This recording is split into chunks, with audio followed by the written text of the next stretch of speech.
So thank you for your kindness in complying with my very abridged coffee break. It was very cruel of me. I apologize. But I'm thrilled that we're now moving to part two of our discussion, which I think will be every bit as interesting as part one. And we've got sort of a two-part act within this, starting with Dr. Paul Lawrence, who is an economist who has studied at Amherst and Virginia Tech. He is also a retired Army officer. He is also a distinguished author on management. And he currently is the Undersecretary for Benefits at the Veterans Administration, where he oversees 24,000 employees and a budget of more than $100 billion a year, underscoring the point made here earlier that there is, for all the importance of Wounded Warriors Project, an issue of scale as to the different roles that can be played realistically by the NGO community versus the federal government. Dr. Lawrence has been in this position now as the 7th Undersecretary of Veterans Affairs for Benefits, and in just a moment, I'll trade places with him, and he'll give some remarks, after which he'll have to leave. But Dr. Carolyn Clancy, who, like we say in my family, he's the kind of doctor like me who has a degree. She's the kind of doctor that can actually get you better if you're sick. And she is also an important official at the Department of Veterans Affairs, and we'll leave a fuller discussion of her role to the conversation that she and I will have after Dr. Lawrence speaks. So please, without further ado, join me in welcoming Dr. Lawrence to Brookings. Thank you for inviting me to what I wrote in my schedule as the first event in kicking off Veterans Month. So thank you very much. And I'd be remiss to those who serve much longer than I actually didn't retire from the Army. I fulfilled my ROTC requirement. But I imagined it would be a career, which is why I went to airborne school. But the woman who I eventually married when I served in Fort Lee, Virginia, said, "I'm moving to Washington, D.C. If you go to Fort Bragg, you're on your own." So I thought that was when God intervenes in your life. But it's really great to be here. I love interacting with Wounded Warrior Project. I really consider them a class group. I've really enjoyed my experience with them. I was excited to come again to the survey, and I have to admit I probably would have showed up in the audience had I not been invited, because I remember last year's conversation really well. I enjoy working with the staff. They're thoughtful and creative, and one of the things I've really liked about Wounded Warrior Projects is one of my priorities that I've come in when I've been in office is to really be collaborative, to think about all the groups that can help veterans and work together. And they've been really great collaborators, and I think the sign of a good collaborator is they'll whisper in your ear, "That's a really bad idea," and not tell anybody. And they've been really good at that and waved me off on a couple of things which I thought were really good, and I'm glad I didn't say them out loud. But it's really great to be here. As the introduction indicated, I'm really a data geek, and so I really would have stayed for the survey, and it's great because, as Dr. Clancy knows, Mr. Wilkie, Secretary Wilkie, talks all the time to us about VA not being governed by anecdotes, but to really have the data to understand what's going on so that we make thoughtful and informed decisions about how we go about serving veterans. And so when I read about the things that were going on in your survey, I really got excited because those are the many things we talked about at VBA. What are the outcomes that we're trying to achieve, not just the processes and the spending of the money, but what is it we really want veterans to have at the end of our time together? I read about, it's an impressive 33,000 participants in the survey. We're running a survey right now. Our survey rates are much lower. I hope there's no staffers here. We tried real hard, but this is really impressive. And of course, following the journey of Wounded Warriors, since they're such a significant part of what we do, is really important. Learning their habits and where they are and how they convene and what they do are really, really important in the delivery of benefits, because, again, it isn't just getting the benefits, it's helping them work through the journey. And what's really important coming out of the survey is the value of education as people seek to improve their life. So the survey really helps me understand the journey, and the journey helps us figure out what's going on in VA and how we continue to evolve to be there for veterans.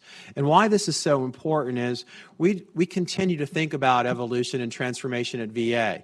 And it's sort of ironic because we've been thinking a lot this year about it. This is the 75th anniversary of the GI Bill, right? The Servicemen's Readjustment Act of 1944, which set in motion so much of what goes on for veterans. So in thinking about that, we spent a lot of time talking about the education benefit, right? The opening of college to essentially most of America. And just want to let you know, if you think about what took place in the early 1940s, by and large, our country was rather uneducated. I did some research trying to appreciate why the access to college was so important. And if you took 10 people in the United States in 1940, 7 had gone to high school but had not graduated or gone to something close to high school. 3 had gone to high school, and one of those 3 had gone on to college. So by the time we're entering into World War II, we're virtually uneducated by what we think about now in our country, right? So education opens the door to college for essentially almost the rest of America, no longer seen as a privileged thing, but one that would educate our broad group of people in the United States. And Peter Drucker, management analyst, smart guy, talks about the servicemen's readjustment of the GI Bill as the most transformational thing that happens in the 20th century, opening us to being a knowledge society and realizing the value of that. And why it's so interesting to think about isn't the middle class and the creation of wealth, but I leave you with the observation I thought about a lot as I studied this last year, or earlier this year, and we were thinking about it, is because right in the middle of this was the 50th anniversary of us landing on the moon. And I think you saw all the time the pictures of the big control room where there were huge screens like this and people sitting at terminals, generally guys, that's how it was, right? Men sitting at the terminals looking at stuff, right? And you had to say to yourself, that's 1969. That's 25 years after the law passes, right? Where did all those scientists come from? The computers, the statisticians, the physicists. We were virtually uneducated 25 years ago. How did we land on the moon? A lot of that has to be the GI Bill. So you can see the head start it gives us in education. The other thing that's not much talked about in the GI Bill is the second part of the benefit, which was the no money down home loan, which at this period of time was virtually very hard to own a home. In fact, for those of you who are a little bit older, you might remember that you had to put 20% down back in the day, and saving for a home was a very, very hard thing. And I will personally tell you that one of the things I really found valuable about my service was finally getting my DD-214 and knowing I now could buy a home with no money down well ahead of my peers, and this was only some period of time ago, right? So that sets in motion a whole series of things, and you want to have a sort of funny thing to think about. The next time you're at a mall, a shopping mall, I want you to think about the GI Bill, and let me explain the connect, right? So when they're now home loan guarantees, there aren't a lot of homes to buy, right? No one's building homes during the war, and people come back, and many people were living with their parents and access to a home to buy because they weren't really being built. Well, a former Navy CB, William Levitt, figures out that what he learned in the Navy was really very valuable, so he buys huge tracts, we're talking thousands of acres of lands in Pennsylvania, plows down the trees, and knows how to build low-cost tract homes. That becomes known at Levittown, and thousands of people live there now with the home loan that they got from being veterans, right? Well, to access those roads, to access those communities, the suburbs as they would become known to call, we had to have roads, and once we had roads out there, needed shopping things, and that was the creation of malls. So you can very well be in Tyson's Corner and say, if it wasn't for the GI Bill, there would be no shopping malls in the country. It totally transforms our country, so it's really transformational things. And so why we think about that all the time is because Secretary Wilkie now talks about what's going on at VA as the largest period of transformation since Omar Bradley's time, which was right after the war. And it makes some sense if you think about what we're going through. Since the start of this administration, there have been a series of laws and initiatives that have really set in motion some profound change, and I'll share quickly with you what's gone on. Since 2017, there have been 4 laws and 1 initiatives that are really changing what we're doing for veterans. The first is the Accountability Act, which gives us the opportunity to remove habitually bad performers. You see the President talk about it when you happen to see his remarks. He said, I came in, passed this law, and now I can say you're fired. That's a brief summary of what the law can do, but it's mostly for the habitually bad performers, and that's very powerful stuff because you can imagine Secretary's primary initiative is provide good customer service to veterans. One of the ways you do that is you eliminate people who have no idea what good customer service is. So that's really big stuff. Coming out of that were 2 laws, Appeals Modernization and the Forever GI Bill, which I'll talk about in a minute. After that came the Mission Act, which changes the way we provide care to veterans, offering them more choices, as well as being able to study the location of hospitals, as well as even attracting medical professionals by reducing their loans and things like that. And finally, the creation of a joint electronic health record between us and the Department of Defense. This will be an incredibly painful process to go through, but it will be really, really valuable, and I think it's estimated to take 10 years. But when we can have a seamless record and a seamless journey from being a service member to being a veteran, this will be great for the folks who understand how benefits work. Part of why it takes so long is we have to go find your medical record, and often we can't. Now we'll be able to get it right away. And in a perfect world that I envision, we'll be able to look at you before you leave, forecast what your benefits might likely be. You were in the tanks. This is what happens to folks who are in the armor. This is what's going on. So it's really very powerful stuff. The things that affect VBA, the appeals modernization and forever GI Bill. Appeals modernization is going quite well. This gives you the chance, remember a lot of VA is kind of unique in the sense that if you don't like our decisions, you can appeal them. Well, it used to take between 3 and 7 years, depending if it was a good day, to get your appeal through the process.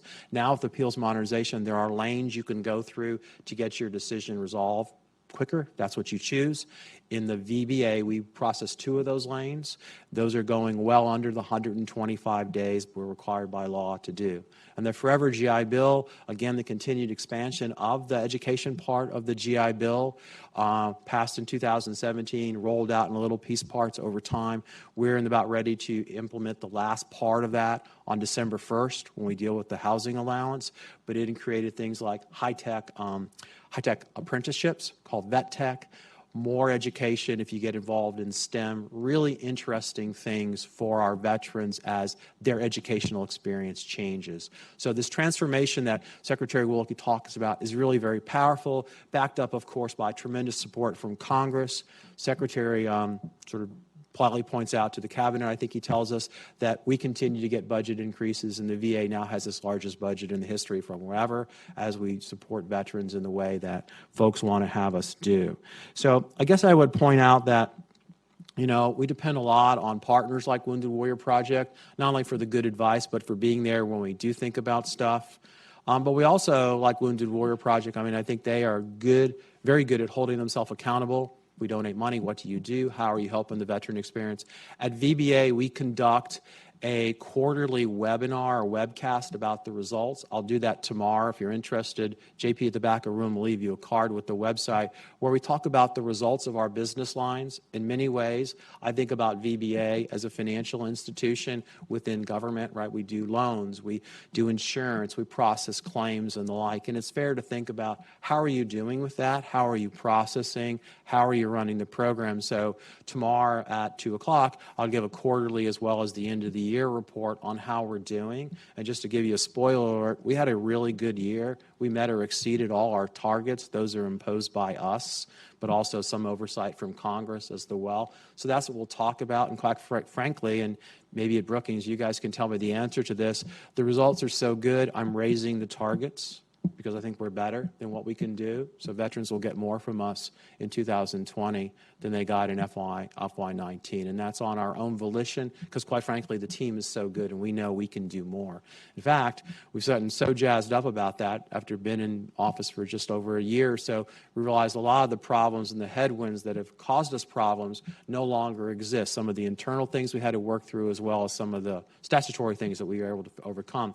We're going to announce tomorrow that we're going to think about FY20 as what it would mean to be our best year ever. And of course, since the people who do this are all so young, we're calling it hashtag best year ever as to what that means for not only service to veterans, service to our staff, engagement with our staff, as well as engagement with partners like a Wounded Warrior Project, because we think that that's what Secretary Wilkie's talking to us about when he says, customer service is my prime initiative.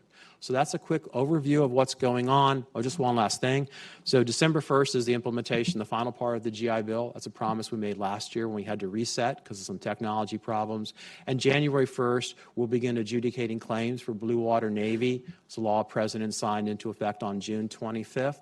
And just to clarify, the law allowed the Secretary to stay decisions until January 1st, and that's what he did, so we could do the preparation for how you actually process these claims, not the least of which we're getting 28 million records from the National Archives of the ship logs that served off the coast of Vietnam. But we are processing claims now. It's simply the granting that will take place on January 1st. So to the extent there's been some confusion about that, we know the Vietnam veterans average age is 73, and they are waiting for this, and we'll be ready to go on January 1st. So that's a brief overview. I have to leave, I'm sorry, but Carol and I, Dr. Clancy and I just talked, and so she'll answer all the really hard questions. So that's the deal we have when one of us goes first. But I guess I would conclude by sort of, making note of sort of what we are approaching, right? So if you're a veteran, and as you heard, I'm a veteran, thank you for your service. If you're a family member, a veteran, and I grew up in an Army family, thank you for your support. And, gee, if you have friends maybe in your organization that have job openings and like, I'd urge you to really strongly suggest they hire veterans, as I hope you realize and hope others have emphasized today, when we support veterans, America wins. So thank you very much for your attention. Thanks for squeezing me in your agenda. Thanks for watching. Be sure to like and subscribe for more videos from Brookings.